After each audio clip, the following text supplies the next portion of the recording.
Hey folks, this is one slide so that it'll be easy to find because this is the course vocabulary list. So this is a set of Latin words that it's helpful to define because we get some English concepts from them, but they don't mean quite to the Romans what they mean to English speakers today. So I'm going to break these down a little bit for us so we can use them as touch points and references as we go ahead. So without any further ado, I'm going to start at the top. A note about what I've done with this slide. The words in the parentheses are not definitions. The definitions I'm going to give to you here in the narration. But the words in the parentheses are derivatives. So these are the English words that we get from these Latin words. They don't mean to Romans what they mean to us today because language changes.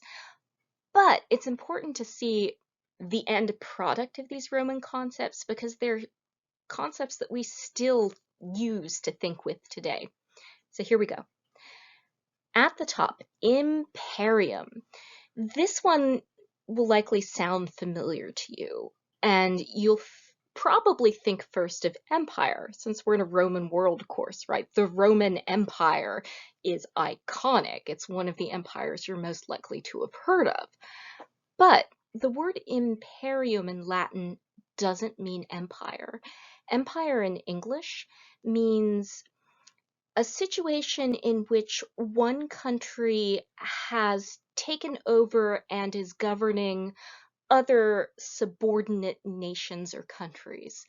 And this governance can either be direct, where you take over territory and you make it into a province that you directly administer, or it can be indirect. You can have economic empire. So you don't necessarily have to literally take over and run a country in order to be able to tell it what to do.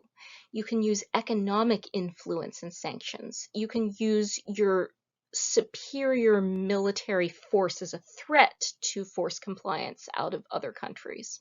So that's the concept that we've gotten from this word. But to Romans, the word imperium was a constitutional power that authorized someone to use force to give someone the death penalty. And for people holding office, this meant that someone could order an execution. So judicial officials or the commander-in-chief, a consul, could have imperium. But then the state could also have the power of life and death. This is how Romans defined having absolute power. If you had the enfranchisement and ability to kill somebody without consequence, then you had control, you had domination, you had imperium. And this is how Romans described the nature of their hold over subordinate states. So in a province, Rome had gained enough superiority to order life or death for people within that province. They had imperium, and the sphere of influence in which Romans could order you dead was your imperium, your empire. So imperium for Romans is a much more overt reference to your ability to kill people. Next, Alctoratos. This gives us authority, it also gives us author, and it's a little bit closer in meaning in Latin. So Alctoratos is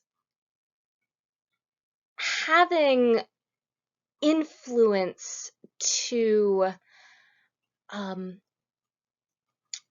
control or sway other governments or other people due to the fact of your position in the world. This is something that's going to be more important when we get into Rome's imperial period, because at the beginning, emperors framed their power partly as imperium, although they'd say that their imperium was really for the provinces, that within the state, their power was in the form of Alctoratos, that because they had the respect and the consent of the governed, their word held weight, and therefore they had authority. So this is pretty close to the English, but there's more resonance in Latin. Next up, the senatus is the Roman Senate. It's related to their word for an old person, a senex, and this refers to the Roman Council of Elders, or the Senate. Eventually, this is an elected body, so not everybody in it is ancient, but it comes from a council of elder citizens. And this is why Romans also call senators patres, the fathers, because they are the fathers of the state. But this is also a reference to the position of the Roman household in the state.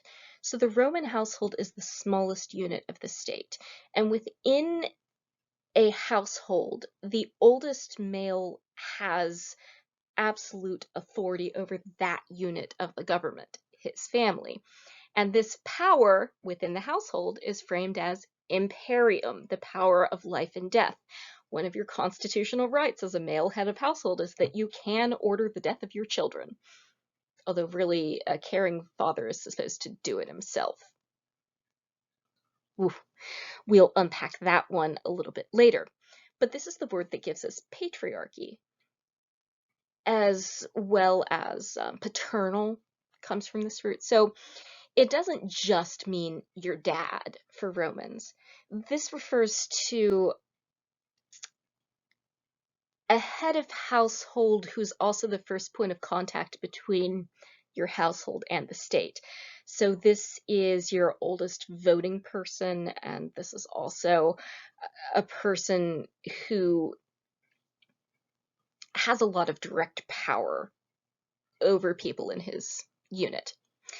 Next up is the word rex. I unpack this a lot in the lecture about kingship, so I'm not going to spend too much time with it, but this comes to give us words like regal or regent. Regina is the female version of this, so a queen is a regina, a rex is a king. But this isn't just a constitutional thing, this has a spiritual inflection to it as well. So this is absolute spiritual and temporal authority over a state and a religious system. So this is a person with a huge amount of power who is about to get well, not about to. I think we've already gotten to the point where the kings have been kicked out. So Rome does away with this and is deathly afraid of ever having them again for long after they've already effectively got one, as you do. Next up, this is a tricky one because virtus gives us the word virtue in English, and it's going to be every first-year Latin student's base instinct to see this word and translate it as virtue. But that's not what it means. This is related to the word vir, man, and that's why it's also related to the word virility. So virtus is your manliness. This is specifically the quality of being an ideal man in Roman society. So within this is a lot of stuff that'll feel familiar. So an ideal man is supposed to be brave in the face of danger. An ideal man is supposed to put his own life below the lives of his state, his citizens, his government. He's supposed to serve in the military, go out to fight, not turn around and run away from conflict. So all of that's bound up in virtus. But there's also a more toxic element to virtus as well. When we think of virtue in English, one of the first concepts we reach for is sexual abstinence. In fact, when we think of virtue as English speakers, we're often thinking specifically of sexual norms related to women. Not so for Romans. There is an element of sexual self-control here, but this isn't necessarily not cheating on your wife. This is rather not cheating on your wife with somebody else's wife. That's not good because you're messing with another man's authority, you see. And a good man in this society doesn't mess with other men because the bro code is part of virtus. So a person following Virtus is brave, serves the state, fights, obeys the bro code, dies for his country, and is able to control his anger. So this doesn't mean he's not a violent person. This rather means that he's in full control of that violence. He can turn it on, he can turn it off, and he's using it to reinforce social norms. Now, I've defined this in terms of men, but Romans do use this word for women too. Sometimes they'll say specifically feminea virtus, or womanly virtue, so they have to be more specific with it with women. But one thing that sets Roman mores apart from what we see in, say, Athens, is that they believed that women could have a kind of virtus as well. Like, it's not the same as it is for men because women don't have the same kind of power in the society, but Romans believed that women could be brave, they could sacrifice their life for the state, they could put principle over their own personal safety, and that in that way, women could act like an ideal man, and that wasn't inappropriate, that was actually praiseworthy. So again, it's still defining a woman's goodness in terms of how much she's acting like a man, which is super duper problematic, but it's a bit interesting that Romans do have in their conceptual headspace this idea that virtus isn't exclusively for men, but it is defined by male gendered expectations. Okay, next up in our list is the res publica. And as I mentioned on the Revolution lecture where we talked about kicking out our kings, res publica does give us the word republic in English, but it's not a specific system of government for the Romans, generally speaking. What they mean by it is public business. And this is public business as opposed to private business. So private business is the stuff that your male head of household is in charge. Like, that's the family stuff. It's related to the state, especially when a family member does something that hurts the state. If the male head of household doesn't step in and do something, then the state can get involved. And that also means that the man has totally lost his virtus points and is no longer virtuous. And at any rate, the res publica is the stuff shared by everybody in the community. So it's public business that the community has an interest and therefore a say in. And for Romans, this is just their word for the government. And for politics, they just call it public stuff versus stuff the government shouldn't care about, private stuff. Now, eventually, once the emperors are in charge, Romans start throwing this word around as a way of talking about the government without emperors, the kind of before times, when public business was truly everybody's business. Under the emperors, though, the citizen assemblies where Roman citizens, regardless of status, got to vote on going to war, who's in charge of things, that goes away. So there are fewer and fewer items of shared public business. And so when Romans are thinking about then versus now, they start using res publica to talk about back when there was more public stuff versus now where it's all like imperial business.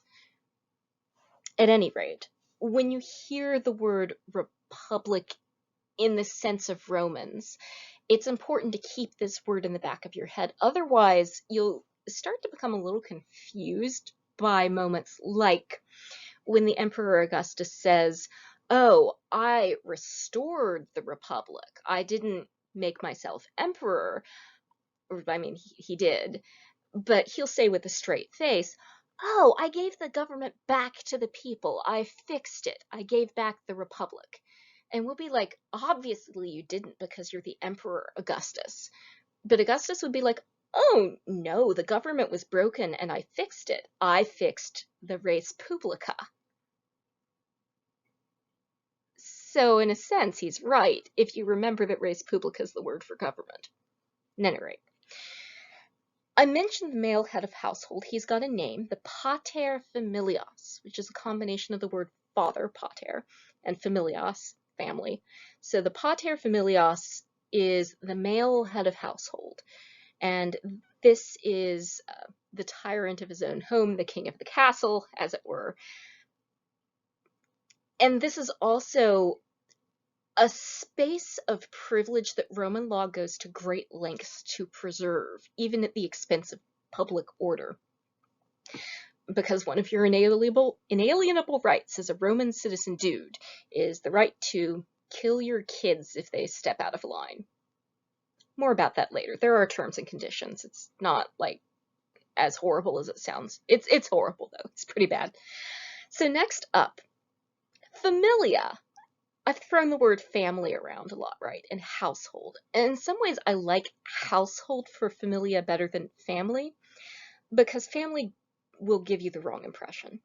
So this does include your biological relatives and your adopted relatives too, but it's bigger than that for Romans. Your familia, your household, is, yeah, your kids, your grandkids, your cousins on your paternal line, your daughters, they're part of your household. Even if they get married, they're still in your familia. They don't leave your family. There's no changing your name. Your daughters are still your daughters, and they're still a co-heir, so gold star. We're not done yet, though. The people you own, enslaved people, are also a member of your familia, your household. This doesn't mean they're being treated well. This just means that for legal purposes, they are considered part of your household because they live in your house. You're responsible for, responsible, like if you don't feed and clothe somebody you own, you're not going to get in trouble. You're just going to lose labor when your property dies. Oh, that's so icky. I hate phrasing it that way, but that is how a Roman would think about it. And I'm pointing it out that way to make sure that we don't miss the ickiness for the mundaneness of this. This isn't about care, this is about ownership. But it's not just people you currently are enslaving, people you own. After someone gains their freedom from you, then they become your freed person. So even after someone is no longer an enslaved person, they are still a member of your household. And that comes with responsibilities to you. It's part of how Romans incentivized freeing people, is that you still had a right to compel a certain amount of labor from that person. And you also could, theoretically at least, re-enslave them for disrespect. Disrespect is never given a really proper legal definition because it's kind of arbitrary. So freedom is not as fuzzy as it may sound at the outset for Romans. This also means that the person who formerly enslaved you, your would still be your head of household. And then if you had children, even after your manumission, those children would still belong to the family who had owned you most recently. You would have that family's name. You would have this completely new Roman name, no matter what your name was before someone enslaved you.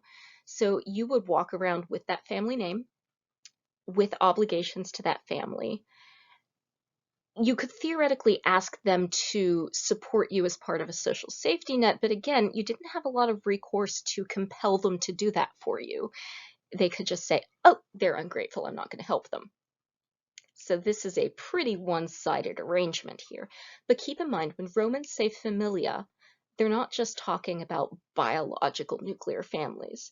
Family is big, and family includes a lot of people who may not want to be there for various reasons, up to and including they're afraid that you're going to kill them if you step out of line.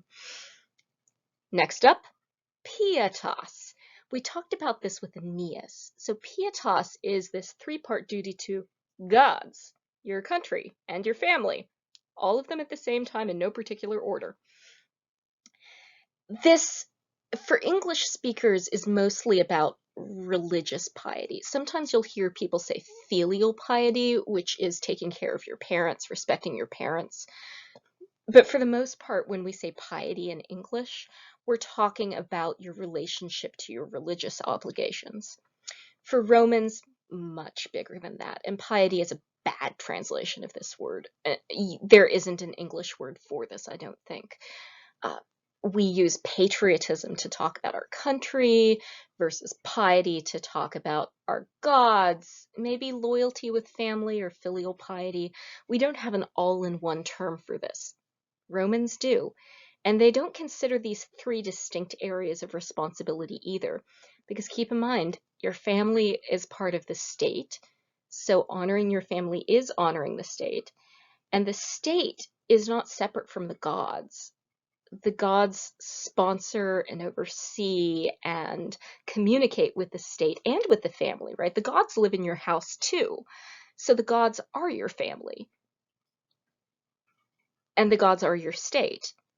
So these three things are inseparable for Romans, and Pietas encapsulates the respect that you owe to all of these three parties who are bigger than yourself. And this is the first point of contact Romans have with their community when they think about what their community expects from them and what their community will do for them. Pietas is at the center of that, and that is the litmus test, along with virtus, for whether or not you are a good Roman. And it's something that we see Romans constantly fretting about, like, am I doing the Pietas right?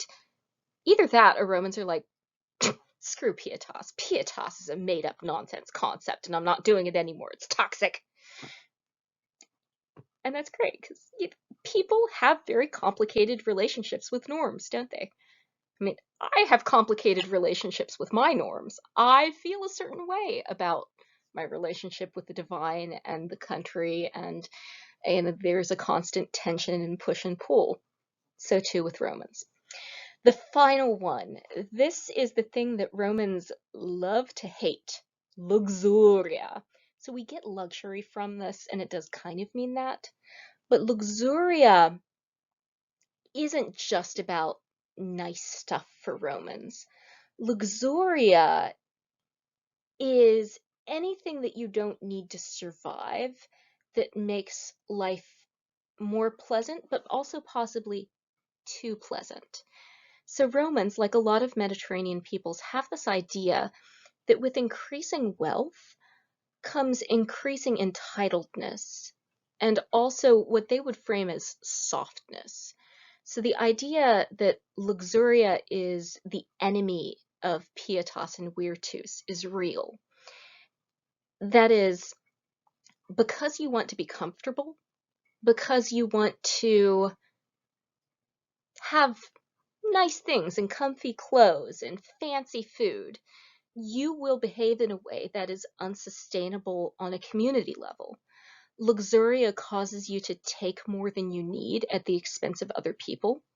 Luxuria causes you to indulge yourself and to nope out of your responsibilities to the state and to the gods and to your family.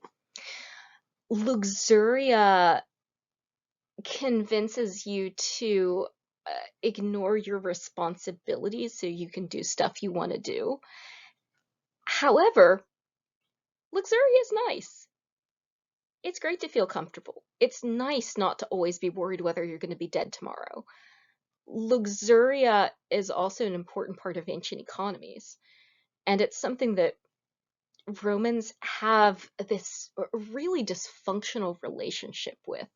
Romans are constantly worried that Luxuria is making their men less useful and their women less stalwart, and so on and so forth. They're also worried that overindulgence is crashing their state, which in many cases it absolutely is. This tension around Luxuria also gives birth to one of the earliest environmentalist movements, and that is the ancient Roman environmentalist movement. There are a lot of ancient Roman thinkers who start pointing out that overfishing and overforesting and poor mining practices are killing people and ruining environments and making species extinct, and that that's something that we should worry about, that sustainability is an important value. And I find that really cool. There are ancient Romans who are already thinking about how do we balance the human temptation to indulge ourselves against the very real destructive cost to the environment and therefore to vulnerable human communities. One of the things the Roman environmentalist movement got into a lot was how much of the luxury market was driven by human suffering and death on the producer side. That, people drowned diving for pearls and died mining for gemstones. Stuff that was absolutely useless. Like, it's pretty, but do you really want to kill people so you can wear pretty stuff? So, like, ancient Romans have a version of anti-blood diamond activism. Considering that Romans used mine labor as part of their capital punishment infrastructure, this is a really neat thing to watch. That if you're finding the ancient Roman world cruel and off-putting sometimes, ancient Romans were too. Ancient Romans are people who can see and resist toxic elements of their culture. And they do try often very hard to push back and make a better world. And, uh, I'm going to be very cranky about the Romans all semester, but this is also what pulls me back and saves them for me a little bit too. I see the beginnings of movements that I find life-giving and amazing in the modern world, in the Roman world, because people are people. People can be awful, and people can be incredible. And the little choices we make every day drive us in either or both directions. So let's see how Romans do. And that's it for this one. So good luck with quiz number 1. Work your way through things. I know that this is it's a bunch of info dumpiness, and that's just kind of how it is. I will see you on the other side, where we will meet Tiberius Gracchus and then read some Roman comedy and see if it's still funny. My jury's out on that one. All right. Peace out, guys.